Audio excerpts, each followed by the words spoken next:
Welcome to the Firehouse Roundtable podcast, brought to you by the Ventura Fire Foundation. I'm one of your hosts, Peter McKenzie, retired fire captain with the City of Ventura Fire Department, and my co-host, Jason Kay, active battalion chief with the City of Ventura Fire Department. We are going to bring awareness to real issues that face firefighters and their families. We want you to feel like you have a seat at the kitchen table, which every firefighter knows is the heart of the firehouse.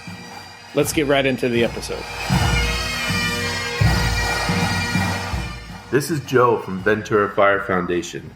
This episode is part 2 of a conversation with Nick Hanna. Before listening, we suggest you go back and listen to the first part of the conversation in our previous episode. This conversation is difficult to hear at times. There's discussion of suicide and other issues that may be triggering for some people. If you're in crisis, please know there are resources to help. The National Suicide and Crisis Hotline is 988. You can call or text at any time. There are also resources on the Ventura Fire Foundation website. Just go to venturafirefoundation.org and click the If You Need Help page. Thank you for listening.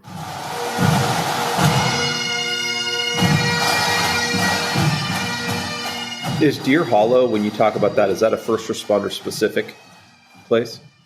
They do take civilians, but they primarily are military. And what did they do?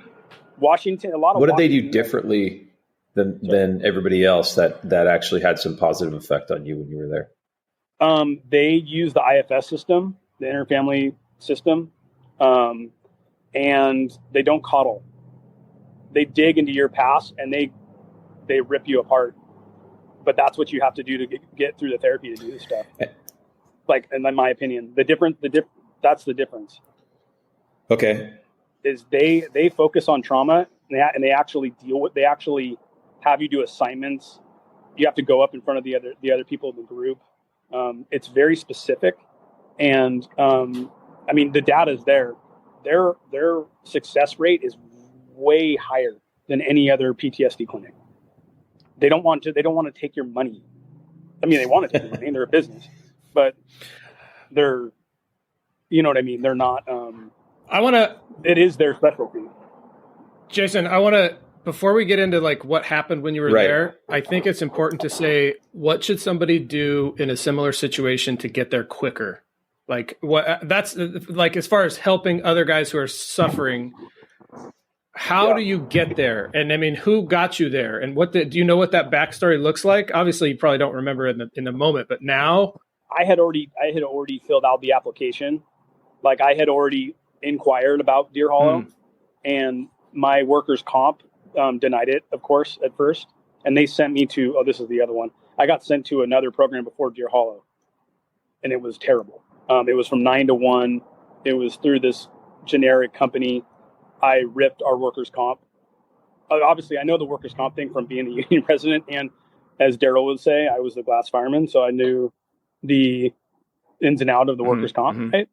So I basically got on the phone and ripped the person's, with it. I got a workers' comp attorney and everything. It was like, this is the worst thing ever, this program. It made me worse, to be honest, because I was like, wow, this is it. This is all the help I get. Like, I'm not any better. Like, everyone says I need therapy and all this stuff. Well, this isn't helping. So you took it upon yourself to research this facility. You applied. You obviously didn't. You had some issues with workers' comp. Tina Casol from First Alarm Wellness was the one that put Deer Hollow in my Gotcha. ear. She was the one that was like pounding at the door before I got this bad and was like, you need to go there. You need to go there. And I kept saying, I'm going to get better. This is just temporary. Gotcha. No. Gotcha. No. Okay. So I was in that, honestly, Pete, I was, you could say it was almost like being like an alcoholic in denial, right? Like, this isn't me. Like, what are you talking about? Like, I'm Nick. I'm solid. I've been the same my whole life. I've been the provider. I've been the solid guy. I'm the one that fixes things. I'm the one, when stuff goes wrong in my family, I'm the one that takes it. Right. And I had to sit there and go, okay, like, this is where I'm at, crying and a lot of I mean, anger beyond anger. And I'm better, but I'm not back to work yet. I'm supposed to be back next month, so I'm hoping that that'll happen. But I went to Deer Hollow, and Deer Hollow basically came in with open arms and said, like, this is what the deal is. Like, if you're going to come here, you are going to do everything we're telling you to do. And if you don't, and you don't put in 100%, we will kick you out and we'll put someone else here that needs help. Wow. I actually like that. I think as a firefighter, that's what we're looking for, right? That's the same thing we ask of our recruits. Another firefighter around us is you got to give it all, or you don't deserve to be here. That's exactly makes you probably feel like you belong there. Yeah, I totally understand that. So I think we just about finished the timeline of your story, right? So how long ago did you get home from Deer Hollow? And then you're hoping to be back to work in, you said, like a month from now, right? Yeah. So when I got out of Deer Hollow, I did 45 days, and then they wanted me to go to the brick and mortar. So I went to outpatient. I stayed an additional 30 days. So I stayed almost 2.5 months in Utah. And so I continued therapy, and then I came home. I felt really good the first 3 weeks. When I came home, I was like, holy crap, man, I'm doing so good. And then I crashed again, and they told me I was going to have ups and downs. Well, my down was pretty down. And then again, being my own advocate, the medications right now that I'm on an antidepressant. I'm not taking anything for sleep anymore, which is really good. I started this treatment called TMS. I don't know if you guys have heard of this treatment.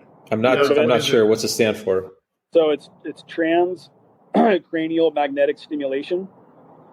So it gives magnetic impulses to your brain, specifically designed for people with major depression and PTSD and anxiety that do not respond to medication with the first two medications, like antidepressants. They do both the left and the right side. And I am doing that right now. That's where I'm going after I talk to you guys. And I started doing that treatment. Within 2 weeks of the treatment, this happened, or I was feeling down again. And then I was like, I got to get through this. I got to get through it. I woke up and my clarity came back. All of a sudden I wanted to work on my truck. All of a sudden I wanted to do this. All of a sudden I was surfing again. Then all of a sudden I was like, man, I want to go back to work. And my wife was like, didn't say anything for like 3 or 4 days, because she's like, oh my God, you're acting Don't jinx it. Yeah, don't jinx it. So that's been about over 2.5 weeks now. And I'm going to go down to our academy to help out after this next week to kind of transition back to the line. That's kind of where I'm at right now. Nick, I'm so stoked that you're sharing this story. I want to back up a second, because I think that if you tell me we're going to send you to a facility, it's inpatient. Well, let me back up again. When you said I'm the guy who fixes things in my family, I'm the one that they come to, that resonates with, I think, that resonates with me perfectly. Like, that's how I feel in my world, right? And I'm sure Jason would say the same thing, absolutely. As would every fireman for the most part. Like, I'm the guy who fixes. I don't get fixed, right? And it sounds terrible to say it that way, but that's reality. Like, we are the stable rock in our families, and we go do stuff. So the fact that you're even saying this and you went through this and you're sharing is amazing. But so because we have that, maybe I would call it like a problem, like thinking you're the guy, right? Like, it's probably not. I call it a condition. I think it's probably not good, right? And I'm no therapist, obviously, but because we have that mindset, you telling me you're going to put me in a inpatient facility, my first answer is no. So my question is, help someone who's in a situation similar to what you did, either more severe, less severe, doesn't matter, who this is an option for them. Alleviate their fears of what this actually means. Like, you show up to Deer Hollow on day one, like, walk them through that, not in minute detail, but like, help somebody get over that fear of going to a place like that. What is it? What happens when you're there? Like, is it that bad? Is it good? Yeah. I don't know if that makes sense. No, it makes total sense. I was terrified, right? My wife came out with me on the plane. I got sent to detox because I was on Valium for 3 months. So I had to detox off the benzos. They don't allow any benzos, any sedatives, anything. Wow. So it's all therapy. It's all based off of, they don't want you diluted at all. You literally cannot be admitted there if you are on any type of Ativan, like benzo or any of that stuff, which I was on. And I weaned myself off of that stuff, which was a whole nother story. So I showed up, went to detox for 5 days, and then showed up at Deer Hollow. And I've had there's 3 firemen from Tacoma, Washington that were there, 2 Marines, a court clerk, and 2 correctional officers. And they basically opened me with open arms. And I just I broke down when I got there, and they basically were like, dude, you're gonna be all right. Like, you're in the right place. Like, this is the place to be. And I was like, I have no idea. I've never been to Utah before. I've never had it. I mean, and I want to be clear with people here. I have no prior history. I never had depression. I never was on medication. I took a multivitamin, right? I've never been diagnosed with any mental health issues before ever, right? I'm your typical guy that has no history, that was very productive in my department, very happy, had the world going for me, right? And people go, how could you be depressed? How could you get like this? It's not your decision. Mm-hmm. It's not your decision. It's the most helpless feeling in the world. Like, you look at my house, you look at, you got cars, and you got, you live by the beach, and you live next to redwood trees. How could you be depressed? Like, that's talking from people that don't obviously never experienced PTSD or major depression, because it's not about that. But what Deer Hollow did was they put you in this group mentality. Because why? Because then you're not alone. They go, oh, I had 3 out of the 7 other people that were there had tried to commit suicide before. I never tried to do anything. Those guys actively tried to do something. Most of them have alcohol problems, right? They're self-medicating, right? And you go sit there and you go, man, and I still am in contact. I'm going to go up to the stair climb this year because those guys are from Tacoma, Washington. 2 of the guys are retiring. They're like, Nick, you got to come climb with us. And I'm like, I'm there. Yeah. And obviously I learned about the stair climb from Ventura, and they were like, we really need you here. I get text messages from them probably every other day. How are you doing? Where are you at? What's going on? So it was the opposite of that inpatient at Stanford. Not even the same. Like, you're with people who understand you. It's not like some crazy, they're going to medicate you and turn you into a zombie. Okay. Nope. They give you a personal doctor that you sit with, and they talk to you what you want to do. They have a cook there, full-time cook that cooks great food that's there. That they handpick all their therapists are paid like double, because there's a guy, Mike, there that's one of the lead therapists. He was one of the lead therapists for the U.S. Army. He was the first person that soldiers talked to when they came back from deployment, and now he is full time at that place. So I mean, these people have seen dramatic turnaround, and their modalities on how they treat and how they do is just different. It's extremely different. Hi, I'm Austin Folk, an engineer with the Ventura City Fire Department. I'm also on the board of the Ventura Fire Foundation, an organization that supports firefighters and their families. The foundation produces this podcast as part of our mission. I worked with the foundation because I was witness to the help that it was able to provide to my family. The foundation needs your help. First, please subscribe and rate this podcast on your podcast platform. This helps us get a higher ranking and more visibility for the show. Second, if you support the podcast and the foundation's work, please consider donating. Every dollar helps us support firefighters and their families. There's a link in the show notes where you can donate through the website at www.venturafirefoundation.org. Thank you for listening. Peter and I were going to say something at the same time. Yeah. So Stanford, it sounds like, was the first place that gave you some kind of a psych diagnosis. Is that right? Because it sounds like originally it was, I can imagine waking up at 2 a.m. with heart palpitations every day for a month and going, this is not a psych thing. Like, this is something major going on, cardiac, or I'm dying of something, right? I'm sure that's how it felt. That's right. How I would feel. And then I think Stanford just didn't know what to do with you. Culturally competent is not what they do. They just diagnose, and then you got to figure the rest out on your own, right? Well, they looked at me and they're like, you have PTSD, man. They're like, you're a fireman and you had this. Like, they listened to my whole story and they were like, this is what we can offer you. That's what they got. Right? They're doing their best, but they don't know. That's what they got. And so they put you in the general population, which is why, okay, this might sound really harsh, but this is why I think people commit suicide that get this or that have these issues, because they feel like there's nowhere to go. they don't want to go into some psych ward because they're not a psych patient in that aspect of things. They have their pride and everything and what we ran with. The last thing they're going to do is say, oh, I want, like, what if, like, what if, all the guys find out I'm going to some, and I said this too. I said, I'd rather kill myself than go back to that hospital.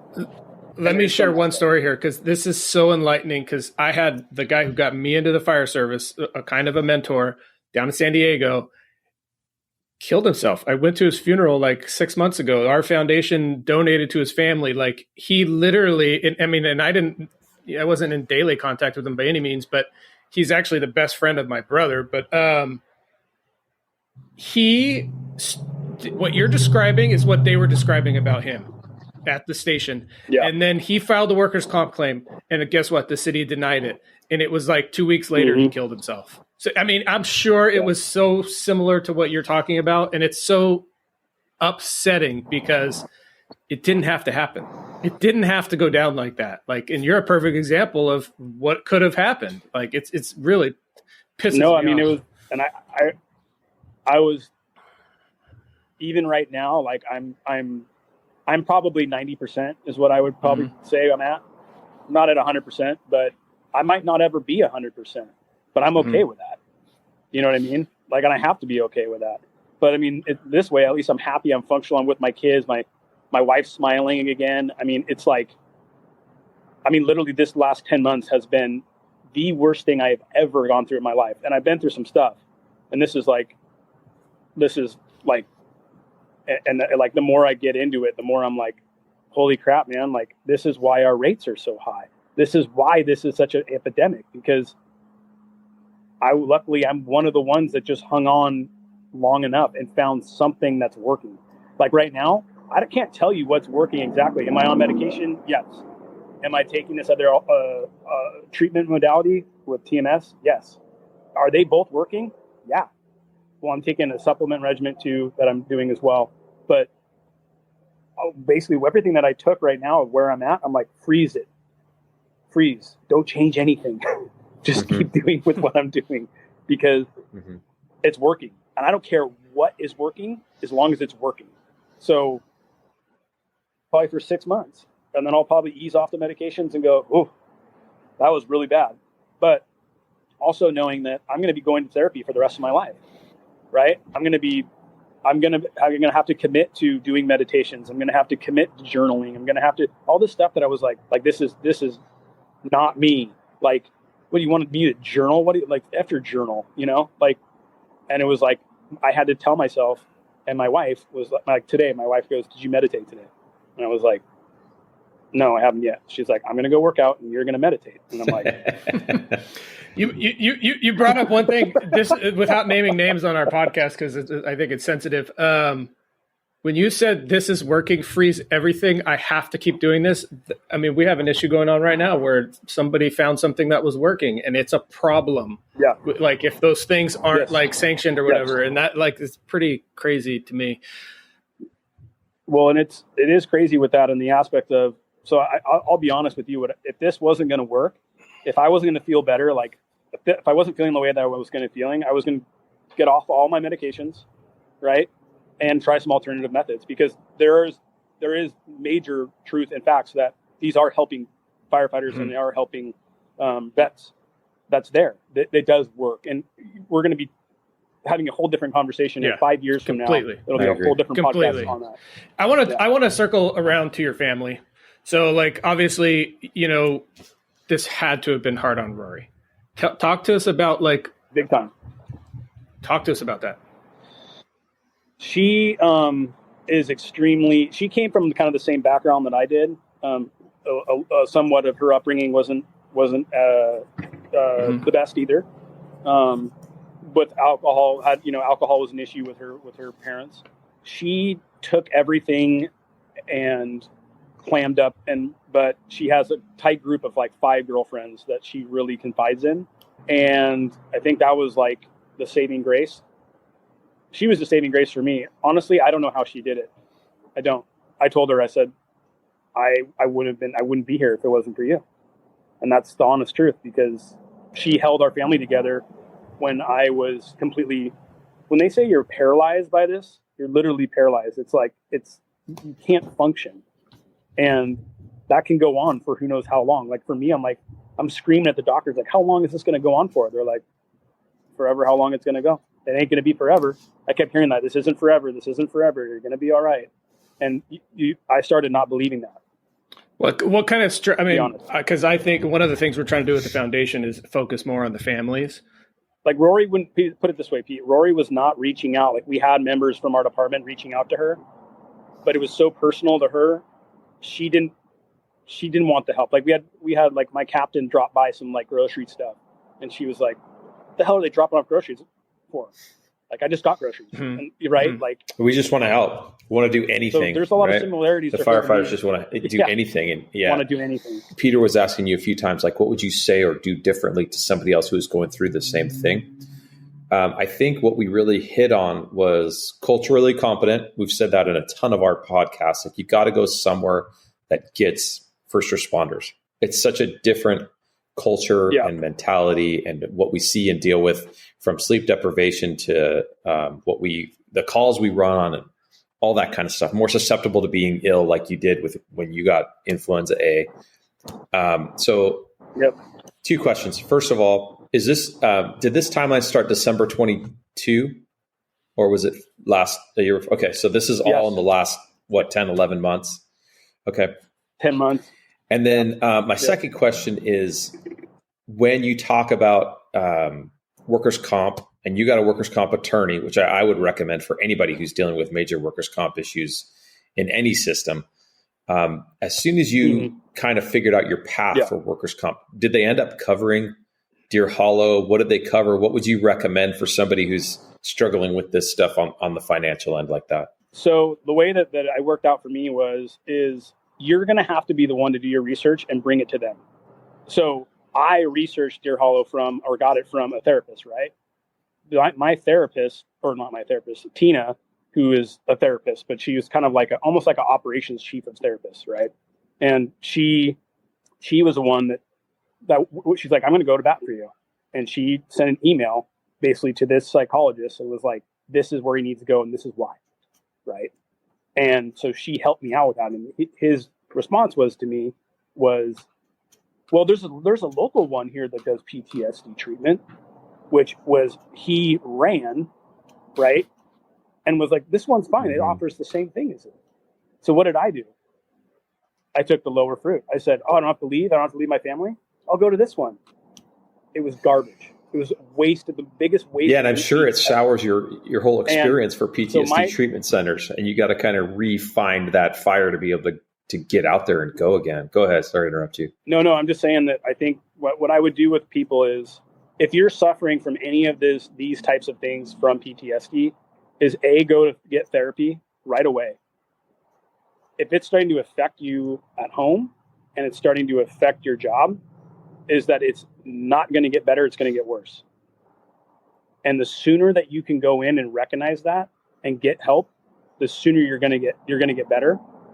But that if you do what I did and waited it out and thought that it was magically going to go away, right? I did a lot of different stuff. Don't get me wrong, but it got worse. And then it got worse. And it got to the point where if I wouldn't have had the resources around me to do that, things could have gotten really bad really quick.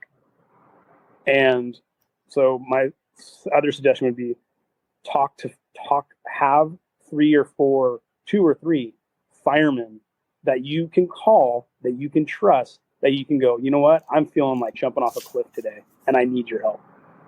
I just need to go for a walk, right? I just need to get by today and I need your help with it. Because that, in the meantime, having that connection, or like with Mike was having sleep problems, but he didn't have the anxiety. He was dealing with the same stuff I was dealing with, but at a different level, right?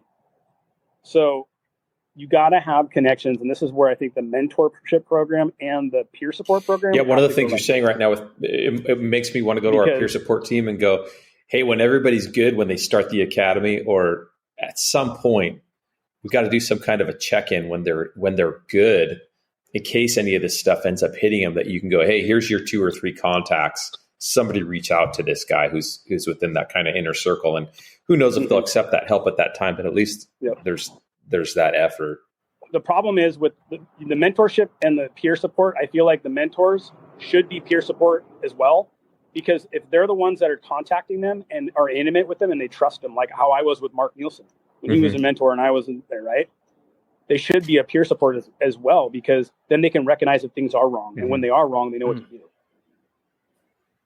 That's a good suggestion. No, I think that's huge. For sure.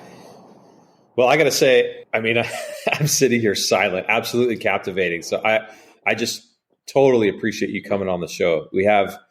There's been 2 or 3 stories in the last 5 years that I've heard. And yours is one of them, man, that just makes me really reevaluate kind of what we're doing and what's important in life, and looking at the guys around me and guys who say they are having trouble and they have the courage to say that they're having trouble, to reach out to them and figure out what they need. So I just wanted to say that I really appreciate you coming on and sharing that, detailed, intimate story with the group. Sounds like you're going to keep your head down and keep doing all the things that are working right now and get back to work eventually, or what? Yeah, I'd like to go back by next month. But when I go back, I am not going to be taking on as much. Oh, that's a great thing to talk about. Like, what now? Yeah.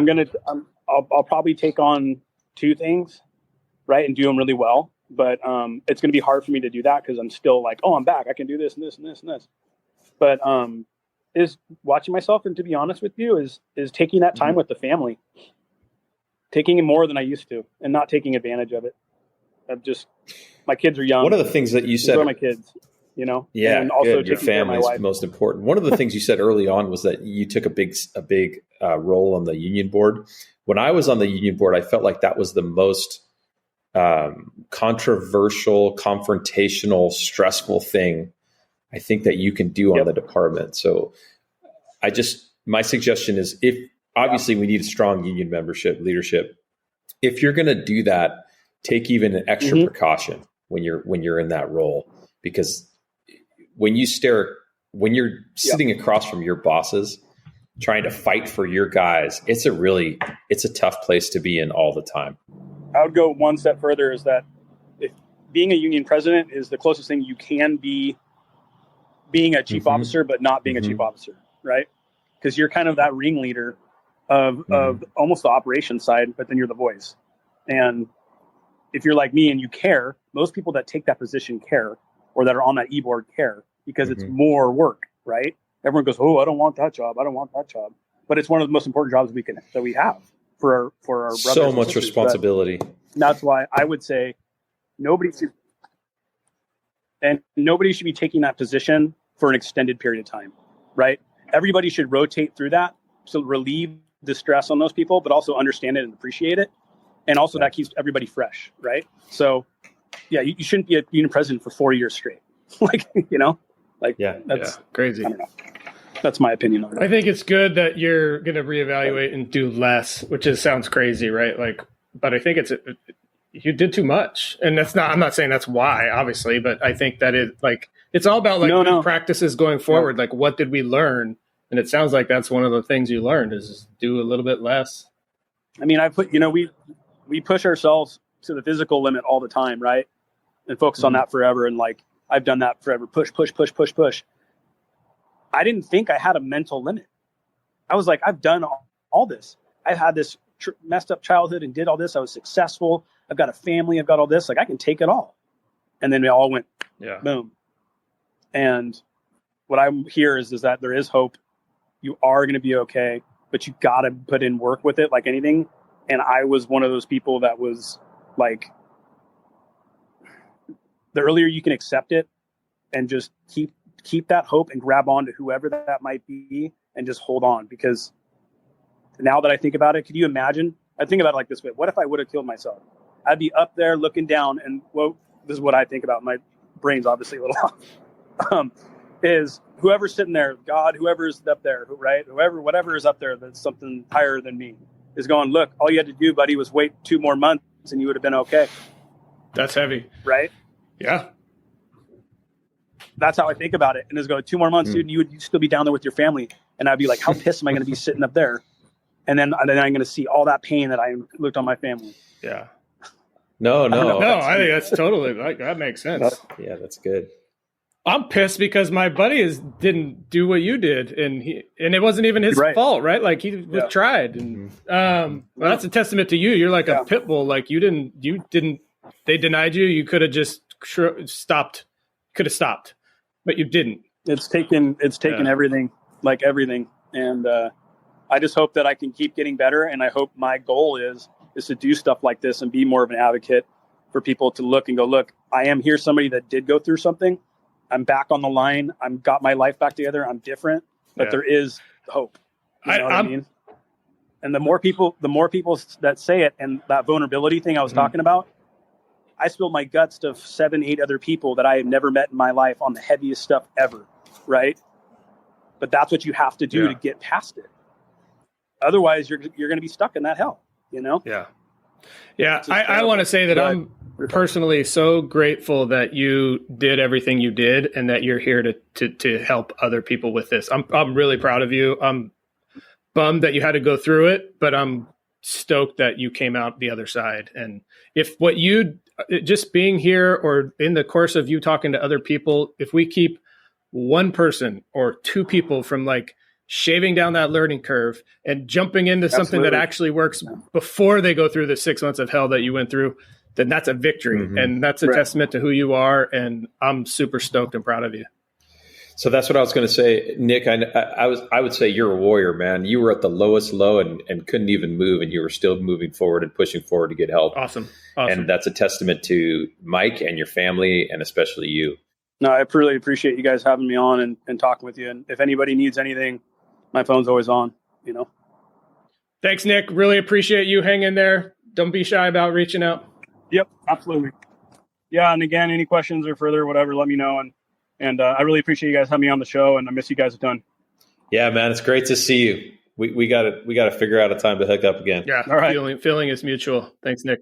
Hi, this is Nick. Hanna, just kind of following up with the Ventura Foundation with kind of what's been going on with me since the last time we did the podcast. I was doing really well for quite some time. For about 3 to 4 weeks, I was ready to go back to work, feeling really good, and ended up crashing again with anxiety, depression, some suicidal ideations and insomnia. Basically, the providers that I was dealing with were not able to give me kind of any answers. So I ended up doing multiple other treatments to try to find some relief. And the one that I found the most profound is actually this place called the Amen Clinic. This place is located all through the U.S., but it's primarily in L.A. and Walnut Creek in Silicon Valley. This place provides a brain scan, which is called a SPECT scan, which I've never heard of these ever before. It's not a CT scan, anything like that. It's this unique brain scan that basically says your activity in your brain. I can't really go into the specifics of it because I'm not a doctor, but I know that I was connected to these people through a battalion chief at a local agency that heard that I was struggling and basically contacted these guys, and he had some connections and they were able to get me in really quick. What these scans provided was they provided clarity and some concrete evidence of what was happening to me, which I wasn't able to get before. It completely changed my medication regimen. It changed my treatment guidelines, and it literally has put me in a better spot for a longer period of time than anything in the last 12 months. The reason why I'm telling you guys this is because probably the number one thing with mental health is that trying to diagnose anybody with any illness, whether it's PTSD, depression, bipolar, whatever you name it, you go through a gauntlet of things trying to get the right treatment, and it's a lot of trial and error. This place can change that trial and error, which is pretty amazing. Unfortunately, of course, it's not covered by insurance like a lot of good treatment is. But the thing that I would change is, number one, I would find a good psychiatrist that you can while you're good, meaning that you don't have problems right now, but you have somebody in your pocket or know of somebody that has a good psychiatrist in case you need it. And so you're not searching for it when stuff hits the fan. Also, a therapist is, if you don't think you need a therapist, you need a therapist. You need to find a good one, and you need to find one that only does first responders, only cops, firemen, military. And they have to be certified in EMDR 1 and 2. Those are essential for you to get better quick. And the Amen Clinic is what I would suggest, that no amount of money can put a price tag on what these people are able to do. I'm not saying that it's the end all be all, that they can fix everybody, but the way that they helped me was understand what was happening to me. What I found out is that I had, when I told you guys the story, what happened to me, I had the flu before a lot of this happened, and I didn't have a trigger of what was happening with my PTSD. The trigger was the flu for me, is what I found out. It caused a brain inflammation response in my brain and actually damaged portions of my brain from having inflammation, which nobody had suggested that before. And they proved it with the SPECT scan. So they changed my medications. They completely changed my diet. There's hope that I'm going to be back to my normal self again. That's why it's taking so long, is the inflammation caused so much damage. But through therapy, through diet, through exercise, and through the medications that I'm on currently right now, I'm already feeling way better for a longer period of time. So it was a lifesaver for me right now. The reason why I'm saying this is I'm not saying that there's one way that you can cut it, that what works for everybody. But what I can say is that this place can do some pretty amazing things and find out some pretty concrete facts based off of real evidence of a scan that is not available in a lot of places. So again, the place is called Amen Clinic. They specialize in mental health. And these SPECT scans provide them a roadmap of really what's going on with you. They give you a treatment plan. They give you a complete diagnosis. They do everything for you to move forward. Now, I'm sure there's stories out there of this place not helping people, because that's kind of the name of the game. But all I can say for me is that it identified that I had PTSD. It identified that I had some other abnormality that was going on, which I was telling people the whole time was happening. I'm doing a lot better. I'm scheduled to go back to work light duty next month if everything goes as planned. But I just wanted to give this update because I felt like this was a huge piece into my story, and that it could totally help somebody else later down the line that's struggling to find out. If you have a gut feeling that something else is wrong, you always listen to that gut feeling. So that's just all I wanted to update on, and appreciate you guys having me on.